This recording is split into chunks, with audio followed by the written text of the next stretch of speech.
Bienvenue dans votre émission Fortifie-toi et prends courage. Présenté par le pasteur Malik Diop. Bienvenue dans votre émission Fortifie-toi et prends courage. Dal leen ak jàmm seen émission dëgëru leen te jëm sa kanam. Cette fois-ci, je vais parler de vous êtes créé pour un objectif précis. Kon damay dellusiwaat tuuti rek maanaam mel na luy continuer li ma mujjoon a wax ci sama publication bu mujj bi nga xam ne moo nekkoon lan moo tax nga nekk lu tax yàlla sàkk la bii damay wax ci dañu la sàkk ngir benn mbir bu leer nañ am na jubluwaay bu tax yàlla sàkk la. Au début de l'âge adulte, beaucoup de gens cherchent à savoir ce qu'ils vont faire dans leur vie.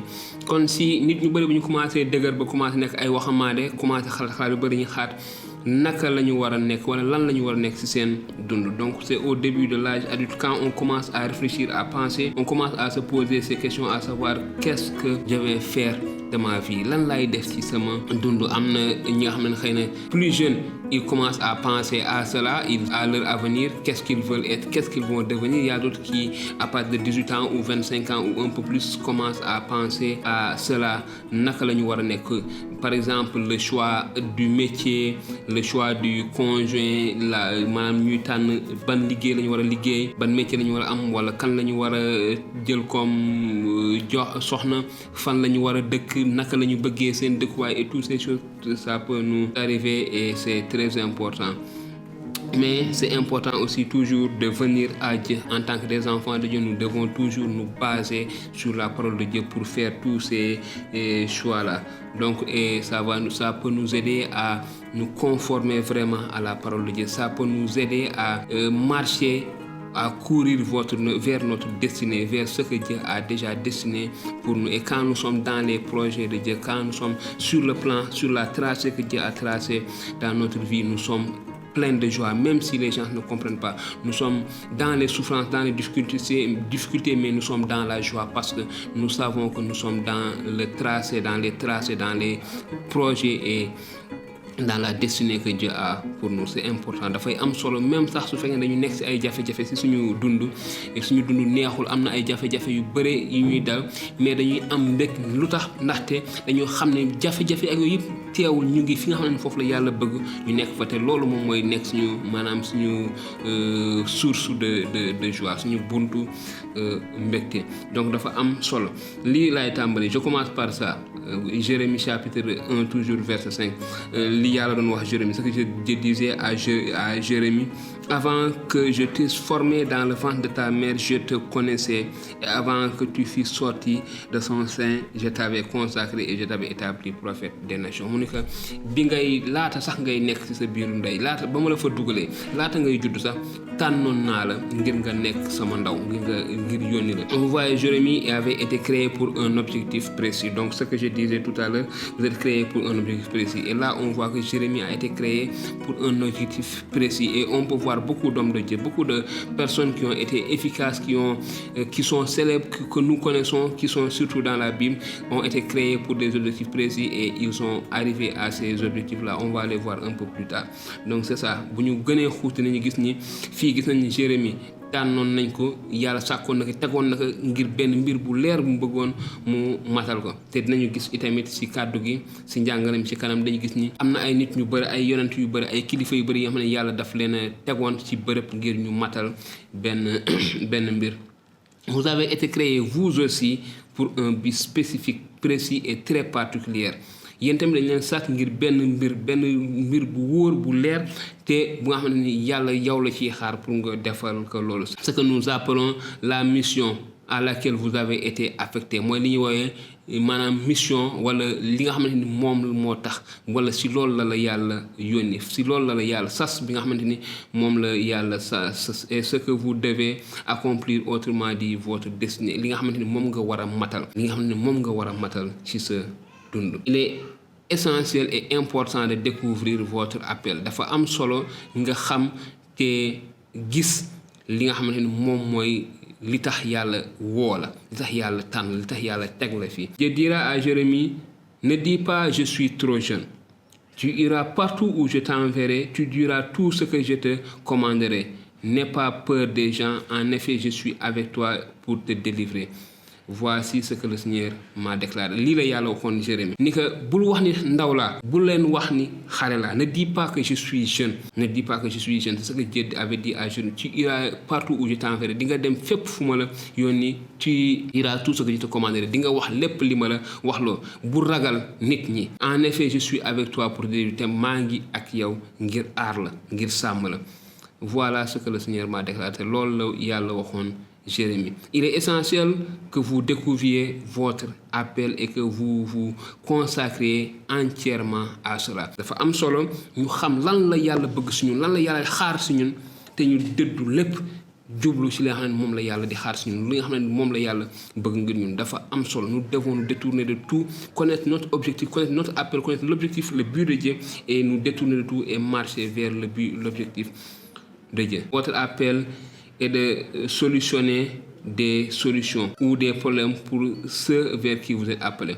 Kon sa woo def mën na nekk nga indi ay pexe, ay tontu, ay laaj ñi nga xamante ni moom si ñooñ la yàlla yónni. C'est important.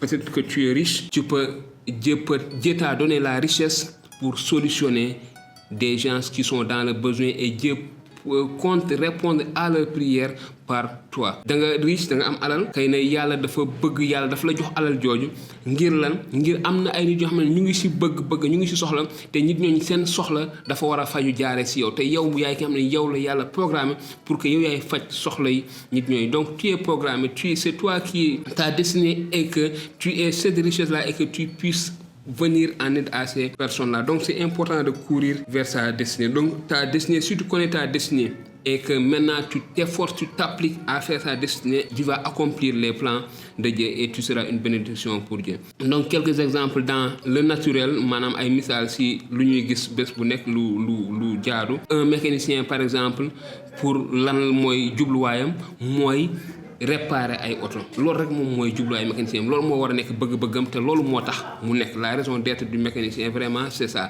c'est de résoudre les problèmes mécaniques. Un médecin, maanaam fajkat bi nga xamante ni dafay faj, un médecin, un docteur, c'est ça aussi son problème, c'est de résoudre des problèmes de santé. Donc dafa am solo. Dentiste bi son problème c'est de résoudre des problèmes de dents, ainsi de suite. Kon ku nekk fa nga nekk rek loolu moom mooy li nga xamante ni moom mooy sa wareef, mooy li tax nga nekk fa. Dafa am solo. Dans le spirituel vous êtes appelé pour quelqu'un de précis, dans un endroit précis ou pour une saison précise. Maanaam dafa am lu tax ñu woola yónnee la ci benn nit, ci benn jamono, ci benn waxtu, ci benn bërëb bu am solo ngir nga jàppale ko, ngir nga dimbale ko ba mu mën a xam yàlla, nga mu mën a wëlbatiku tuub dellu si waat ci yàlla. Chaque individu lorsqu'il vient au monde reçoit un potentiel de vie. Donc maanaam nit ku nekk ku juddu ñëw ci àdduna am na maanaam may, am na lu ko yàlla di may ci dundam lu am solo et avec ce potentiel de vie il reçoit une mesure de foi te ci biir loolu dafay am ngëm. te loolu dafa am solo. Selon la mesure de foi que Dieu a départie à chacun. Romains chapitre 13 verset 2. Donc dafay dëggal li nga xam ne moom la wax nii. Et c'est cette mesure de foi qui va vous aider à accomplir votre appel. Te ngëm googu moom mooy tax ñu mën a matal suñu sas, suñu woo bi yàlla woo. À cause de votre obéissance et de votre foi, vous deviendrez une récompense pour quelqu'un. Maanaam ci kaw seen ngëm, ci kaw sa ngëm, ci kaw sama ngëm, ci kaw suñu déggal yàlla dinañu nekk barke, dinañ nekk tontu ñaanu kenn ci benn bërëb fu mu mënti doon. Car cette personne a besoin de vous. Te nit kooku dafa soxla ku ko jàppale te yàlla yow la bëgg jël ngir nga nekk ki ñaanu nangul ñaanu waajur. Il y a beaucoup d'exemples, des exemples bibliques. Moïse était nécessaire en tant que chef leader pour les enfants d'Israël. Kon Moussa, yonent yàlla Moussa dañ ko soxla ngir mu nekk chef, mu nekk leader maanaam ngir waa bànni Israël. Il est devenu la solution au problème de l'esclavage en Égypte. C'est nekk na tontu, nekk na pexe ngir jafe-jafe problème bi nga xam ne mooy problème bani Israël ñu jàppoon ñu nekk jaam kon Moussa moo nekkoon pexe bi moo nekkoon tontu bi donc destinéem loolu la woon li taxoon yàlla sàkk ko loolu la woon wala loolu mën naa wax ni loolu bokkoon na ça faisait partie des raisons pour lesquelles des buts pour lesquels Dieu l'avait créé. En tout cas c'est très important de savoir ces choses-là. Il était leur récompense, la réponse de Dieu à leur cri et à leur prière. Kon moo nekkoon tontu bi nga xam ne yàlla tontu woon na ko seeni ay yooxu ak seeni ay ñaan. Ils ont pleuré, ils ont crié, ils ont appelé à Dieu pour leur délivrer, ils ont appelé la délivrance. Et Moïse était la réponse de Dieu à leur prière et à leur cri. Donc c'est très important. Dafa am solo ñu bàyyi xel ci loolu. David yonent yàlla Daouda buur Daouda était nécessaire à l'armée d'Israël afin de vaincre Goliath et de mettre en déroute les Philistins. Maanaam Daouda lii bokk na ci yi taxoon yàlla sàkk ko yàlla wàcc ko maanaam mu nekk barke ngir bànni Israël ngir seen armée boobu nga xamante ni benn ponkal boobu ñuy wax Goliath taxawoon na sëpp leen di leen saaga di leen wax ju nekk di tuutal sax yàlla si kenente ni kenn si ñoom ñangu woon xeex ak moom waaye Daouda si na mu tuutee woon yàlla jëfandikoo na ko David Dieu l'a utilisé en tout cas pour fermer la bouche aux Philistins et particulièrement à Goliath. Donc ça faisait partie aussi des raisons pour lesquelles Dieu l'a choisi. C'était important. Et lorsque David était là présent, il avait cette joie, il avait cette assurance que Dieu était avec lui. Il avait l'assurance qu'il était dans le plan de Dieu, dans les projets de Dieu. Il était dans sa destinée. C'est ce que Dieu voulait qu'il fasse. Et il était allé prêt à abandonner tout, à faire des choses que les gens ne comprenaient pas. Et ça, c'est important. Dans le chemin de notre destinée, on est parfois en train de faire des choses que les gens n'arrivent pas à comprendre, que les gens ne peuvent pas comprendre. Mais nous savons et nous sommes persuadés que nous sommes dans le chemin que le Seigneur a tracé pour nous. Et c'est ça l'important. Dafay am solo ñu xam ni si yoon bi ñuy jëme si li yàlla bëgg ngir ñun li tax yàlla sàkk ñu nit ñi dinañ def ay mbir yoo xam ne nit ñi duñ ko mën a comprendre dafay weesu seen xel waaye li am solo mooy ñu xam ni lii la yàlla bëgg ngir ñun loolu moom mooy li am solo te loolu moom mooy li nga xamante ne moom moo ñu si génne. Je vais parler aussi de Esther. Esther était la réponse au décret d'Aman qui voulait détruire le peuple juif. Esther mooy ki nga xamante ni nekkoon tontu ñaan ki nga xamante ni yàlla gisoon na li naroon a ñëw te Esther waroon na nekk ci kër buur ba te bu waxtu woowu jotee Esther waroon na mën a nekk nit ki nga xamante ni moom mooy doon pexe solution ngir li nga xam ne moom la Aman bëggoon teg ndëgg sërëx ba nga xamante ni waa xeetam yëpp juif yëpp dañ leen naroon a jàpp rey leen ñoom ñëpp. Donc dafa am solo donc ñu bàyyi xel ci loolu et c'était des choses peut-être parfois qu'on ne comprend pas mais c'est important. La chose la plus importante c'est d'être sûr, persuadé, convaincu que nous sommes entre les mains de Dieu. C'est Dieu qui est en train de nous utiliser. Si nous avons cette conviction, nous ne devons pas avoir peur. Li am solo te am solo mooy dañu war a xam ne wóor ñu ngi ci ay loxo yàlla te bu ñu nekk ci ay loxo yàlla lu xew dañu xam ne yàlla moo nekk di ñu jëfandikoo. Dafay mel na xëy na benn butéel bu amul dara nga jël ko sànni ko ci biir géej gi nga gis ni que vague yi di tourner gauche que tourner droite. Donc ñun noonu la ñu war a mel ci loxo yàlla. Entre les mains de Dieu nous devons être comme une bouteille jetée au milieu de l'océan et que les vagues sont en train de tourner à gauche à droite. La bouteille ne comprend rien de ce qui se passe mais l'essentiel c'est qu'elle est dans la mer. Donc nous aussi c'est comme ça que nous devons être entre les mains de Dieu, être tournés par les flots, par les vagues de gauche à droite mais d'être rassurés parce que nous sommes dans les mains de Dieu et que nous allons l'essentiel c'est que nous allons atterrir. Donc ça c'est très important et je vais finir par l'exemple de Joseph Youssoufa nga xamante ni ay magam jaay nañ ko toroxal ko mu dem kër Potifar ñu toroxal ko soxna Potifar bëgg ko moyloo yàlla mu jóge fa dem kaso nekk ci lu baax waaye teewul li amoon solo li ñu war a xool ci moom mooy kente ni lan la yàlla namoon ci moom. Joseph qu'est-ce que Dieu avait pour lui, qu'est-ce que Dieu attendait pour lui. Joseph avait eu la chance de voir en tout cas une partie de sa destinée. Il s'était vu une personne honorable, une personne devant qui on s'agenouillait et ça a créé la jalousie de ses frères. C'est ce qu'il avait vu. C'était la finalité, mais il n'avait pas vu le chemin par lequel il devait passer pour arriver vers sa destinée. Et ce chemin a été vraiment un chemin très dur, très difficile, mais Joseph a pu persévérer sur ce chemin tout en obéissant à Dieu, en sachant qu'il est entre les mains de Dieu. Metti woon na jafe woon na mais nangu woon na ne mu ngi si loxo Yàlla, il n'a pas accepté de désobéir à Dieu. Dafa nangu déggal Yàlla. Il y a des circonstances où c'était vraiment difficile pour Joseph. Il pouvait juste accepter la proposition de la femme de Potiphar et de continuer d'être en paix avec elle, de continuer d'être en paix.